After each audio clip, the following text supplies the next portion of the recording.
Géré pour le maître. Jusqu'à ce qu'il vienne. Une étude sous la direction de Édouard Red est présentée dans L'aventure dans la parole avec Henrietta, et Ronnie. avec la contribution musicale de Robert G.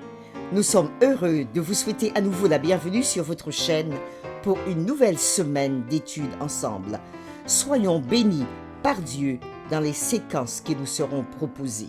Nous vous invitons à marquer votre appréciation en cliquant sur le pouce et en vous abonnant pour recevoir la notification, en laissant des commentaires sur ce que vous avez compris et en partageant le lien au maximum avec vos parents, vos amis, vos collègues et bien sûr tous vos contacts.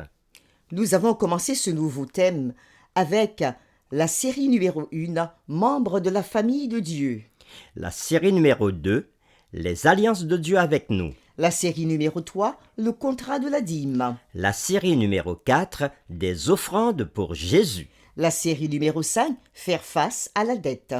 Et la série numéro 6, Amasser un trésor au ciel. Puis la série numéro 7, À l'un de ses plus petits. Et enfin la série numéro 8, Planifier pour réussir. Aujourd'hui commence la série numéro 9 du 25 février au 3 mars 2023 qui a pour thème Gardez-vous de la convoitise. les lectures de la semaine concernent les chapitres suivants. Ésaïe chapitre 14, les versets 12 à 14. Éphésiens chapitre 5, le verset 5.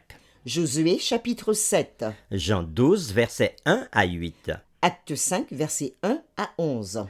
1 Corinthiens chapitre 10, le verset 13. Le texte à mémoriser de cette semaine que nous vous invitons à dire avec nous se trouve dans Luc chapitre 12, le verset 15. Gardez-vous avec soin de toute avarice, car la vie d'un homme ne dépend pas de ses biens, fût-il dans l'abondance. Nous vous invitons à le redire avec nous dans Luc chapitre 12, le verset 15. Gardez-vous avec soin de toute avarice, car la vie d'un homme ne dépend pas de ses biens, fût-il dans l'abondance. La convoitise. La convoitise a été définie comme un désir démesuré des richesses ou des possessions qui ne vous appartiennent vraiment pas. La convoitise est un sérieux défaut moral. Un tel défaut assez grand, en fait, pour faire partie de la liste des péchés tels que le mensonge, le vol ou le meurtre.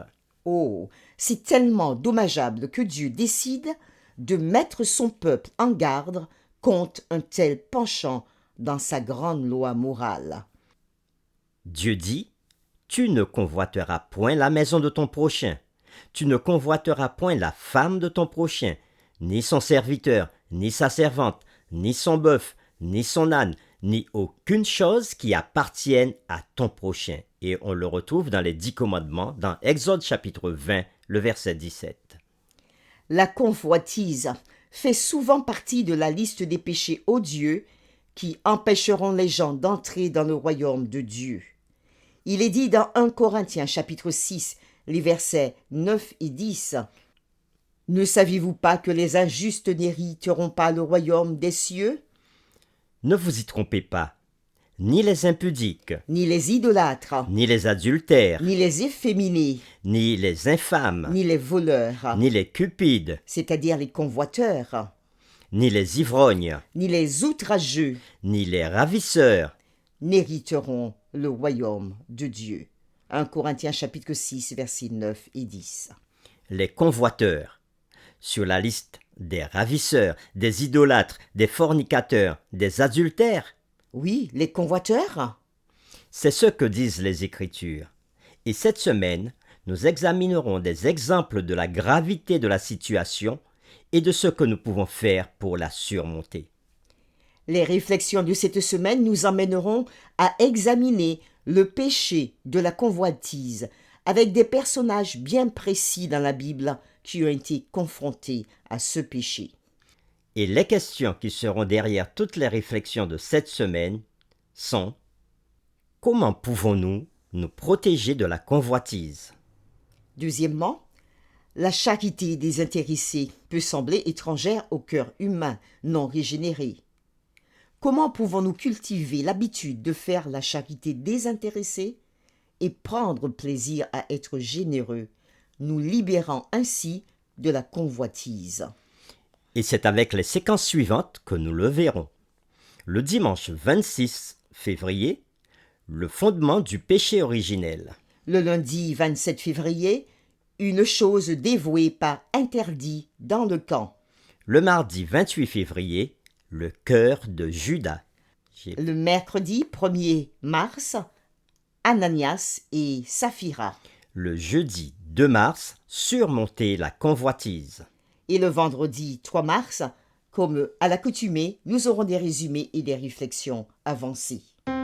Pour terminer, nous vous invitons à prier avec nous. Seigneur, nous voulons te dire merci pour cette nouvelle semaine que tu nous donneras d'études autour de ta parole. Les différentes séquences que nous aurons à voir nous montrent combien la convoitise peut nous emmener à la ruine, mais te servir peut nous faire grand bien et nous permettre d'avancer sur le chemin de la vie. Nous avons dit aujourd'hui que la convoitise était un désir démesuré des richesses ou des possessions qui ne nous appartiennent pas vraiment. Mais nous pouvons comprendre aujourd'hui, dans le monde dans lequel nous vivons, que la convoitise est un vrai problème, un sérieux défaut moral. Il est si important et si grand que ce péché qui se passe à l'intérieur de nous peut étendre ses tentacules et nous faire devenir mauvais, à tel point que nous puissions désirer tellement et si fort ce qui ne nous appartient pas, que nous puissions aller jusqu'à commettre des meurtres pour pouvoir entrer en possession avec ces choses. Nous te prions afin que tu nous préserves de la convoitise, mais surtout que tu nous permettes de découvrir tout au long de cette semaine ce qui nous donnera la force de nous en sortir face à ce péché qui peut envahir nos vies et les détruire. Merci Seigneur de nous accompagner dans cette étude tout au long de cette semaine. Nous t'avons prié au nom de Jésus. Amen.